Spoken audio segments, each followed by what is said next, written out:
तराई इलाके के बीचों बीच कुलभट्टा नाम का एक गांव था। ये गांव बहुत पुराना था। इसका इतिहास समय के साथ धुंधला पड़ गया था। गांव के चारों ओर घना हरा भरा जंगल था। गांव वाले अपनी रोजी रोटी के लिए जंगल पर निर्भर थे। लकड़ी, शहद और जड़ी बूटियां इकट्ठा करने के लिए जंगल में जाते थे। लेकिन जंगल में एक काला राज छुपा था। गांव वालों को पता था कि जंगल भूतिया है। कई पीढ़ियों से गांव वाले जंगल में होने वाली अजीब घटनाओं के किस्से सुनाते आ रहे थे। रास्ता भटक के गायब हो जाने वाले मुसाफिर, हवा में गूंजती रहस्यमयी फुसफुसाहट, अनदेखी चीजों की खौफनाक हंसी। गांव वालों को पता था कि जंगल में कोई बुरी चीज छिपी है। वे इसे ब्रह्म राक्षस कहते थे। ब्रह्म राक्षस एक खतरनाक प्राणी था। कहा जाता है कि ये एक ब्राह्मण की आत्मा थी जो हिंदू धर्म ग्रंथों का विद्वान था, जिसने कोई बड़ा पाप किया था। ब्रह्म राक्षस को एक भयानक राक्षस के रूप में धरती पर भटकने का श्राप मिला था। ये बहुत शक्तिशाली था और इसके पास भयानक जादुई शक्तियां थीं। गांव वाले ब्रह्म राक्षस से डरते थे और रात होने के बाद जंगल में जाने से बचते थे। सदियों पहले, कुलभट्टा के बनने से बहुत पहले, जंगल के अंदर एक छोटे से आश्रम में एक प्रसिद्ध विद्वान रहता था। उसका नाम अग्निदत्त था। अग्निदत्त वेदों का झांता था, जो प्राचीन हिंदू धर्म ग्रंथ हैं। वह अपनी बुद्धिमत्ता और धर्मपरायणता के लिए प्रसिद्ध था। लोग दूर दूर से उसकी सलाह लेने आते थे। फिर भी अग्निदत्त के मन में एक काला राज छुपा था। अग्निदत्त अमरता चाहता था। उसने मौत को धोखा देने का तरीका खोजने के लिए सालों तक प्राचीन ग्रंथों का अध्ययन किया था। आखिरकार उसे एक खोए हुए धर्म ग्रंथ में एक वर्जित अनुष्ठान का पता चला। इस अनुष्ठान ने उसे अमरता का वादा किया था, जो इसे सही तरीके से करेगा। लेकिन इसमें बहुत खतरा था। धर्म ग्रंथों में चेतावनी दी गई थी कि अनुष्ठान में कोई भी गलती करने पर देवताओं का प्रकोप होगा। खतरों के बावजूद अग्निदत्त अनुष्ठान करने के लिए दृढ़ था। वह अमरता के विचार से ग्रस्त हो गया था। उसका मानना था कि उसका विशाल ज्ञान और धर्मपरायणता उसे किसी भी नुकसान से बचाएगी। वह गलत था। अग्निदत्त ने अनुष्ठान करने के लिए पूर्णिमा की रात को चुना। वह जानता था कि पूर्णिमा में एक विशेष शक्ति होती है। उसका मानना था कि यह उसकी अपनी शक्ति को बढ़ाएगी। जैसे ही पूर्णिमा आकाश में ऊपर उठी, जंगल को एक अलौकिक चमक से नहलाया। अग्निदत्त ने अनुष्ठान शुरू किया। उसने प्राचीन मंत्रों का जाप किया। उसके शब्द शांत जंगल में गूंज रहे थे।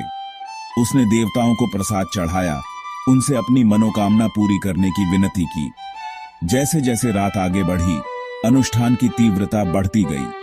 हवा में ऊर्जा कड़क रही थी। जंगल के जानवर चुप हो गए, खेल में अप्राकृतिक शक्ति को महसूस कर रहे थे। अग्निदत्त अपनी नसों में शक्ति को दौड़ता हुआ महसूस कर सकता था। वह करीब था। वह लगभग अमृता का स्वाद ले सकता था। लेकिन अग्निदत्त ने एक घातक गलती की थी। अपनी जल्दबाजी और अहंकार में उसने अनुष्ठान के एक महत्वपूर्ण विवरण को नजरअंदाज कर दिया था। उसने एक प्राचीन शब्द को गलत पढ़ा था, जिसका अर्थ समय के साथ खो गया था, और उसे गलती से उसने खुद को बर्बाद कर लिया। स्वर्ग ने अपनी नाराजगी व्यक्त की। जमीन जोर से हिली। बिजली ने आकाश को चीर दिया, जिससे जंगल में आग लग गई। अग्निदत्त के अहंकार पर देवता क्रोधित थे। उन्होंने उसका दिल देखा था और उसे खाली पाया था। उसे सजा दी जाएगी। दैवीय ऊर्जा के एक झटके ने उसे मारा तो अग्निदत्त डर के मारे चिल्ला उठा।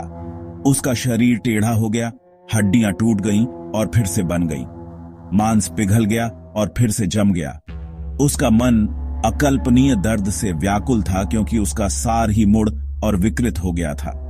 जब आग और रोष कम हुआ तो अग्निदत्त चला गया था। उसकी जगह एक भयानक प्राणी खड़ा था।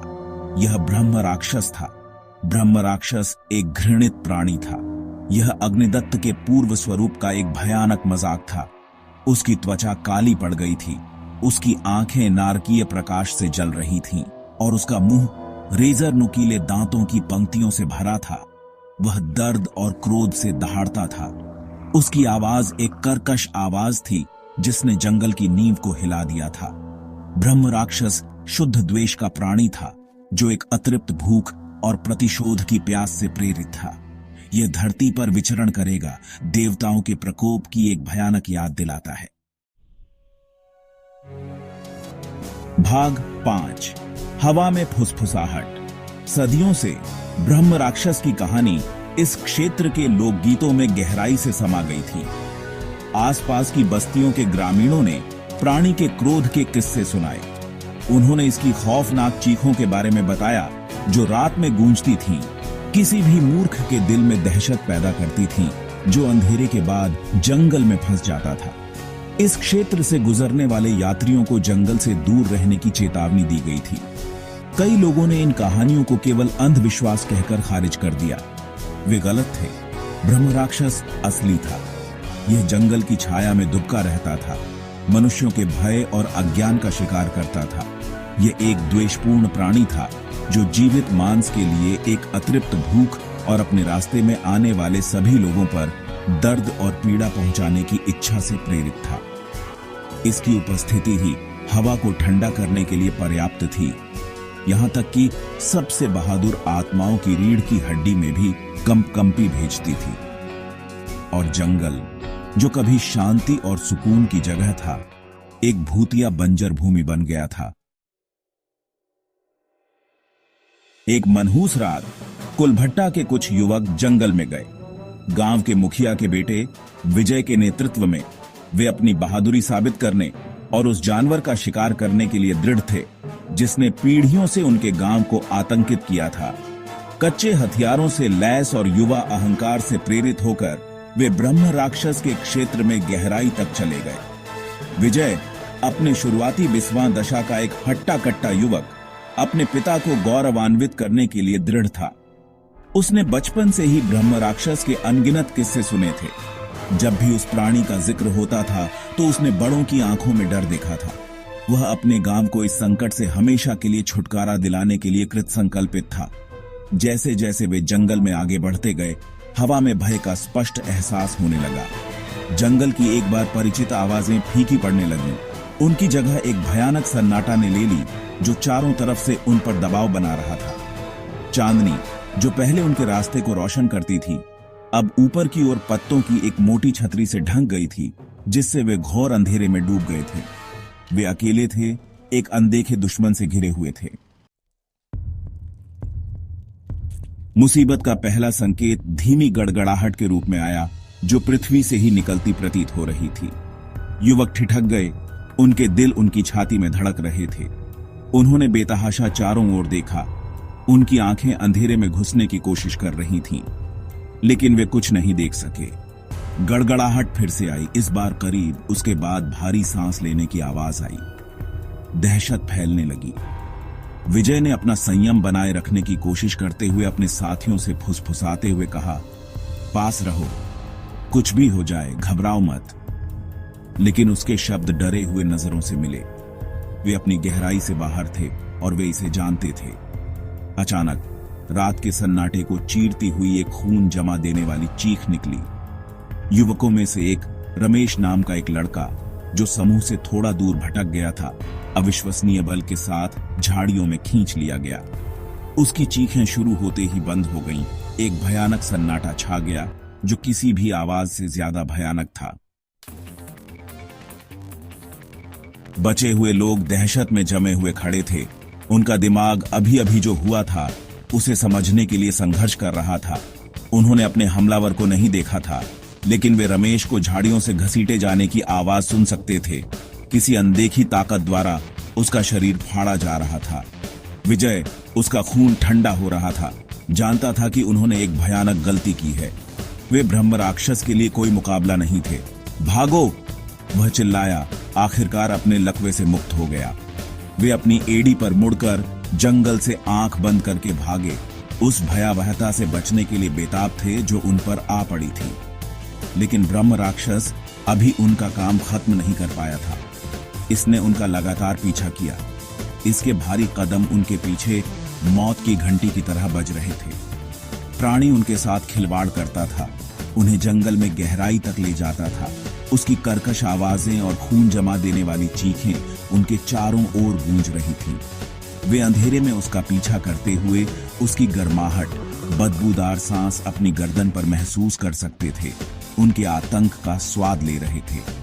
एक एक करके युवकों को उठा लिया गया। उनकी चीखें रात ने निगल ली। विजय, उसके फेफड़े जल रहे थे। उसके पैर राहत के लिए चिल्ला रहे थे। केवल वही बचा था। वह ब्रह्म राक्षस को अपने पास आते हुए सुन सकता था। उसकी हंसी पेड़ों से गूंज रही थी। वह जानता था कि उसका समय समाप्त हो रहा है। विजय जंगल के किनारे से बाहर निकला। गांव के बाहरी इलाके में ढेर होकर गिर पड़ा। वह खरोंचों, चोटों और अपने दोस्तों के खून से लथपथ था। उसकी आंखें दहशत से भरी हुई थीं। चीखने से उसकी आवाज कर्कश हो गई थी। उसने अपनी कहानी बताने की कोशिश की, ग्रामीणों को उस भयावहता के बारे में चेतावनी देने की जो जंगल में दुबकी हुई थी। लेकिन उसके शब्द असंगत थे। उसका दिमाग परीक्षा से टूट गया था।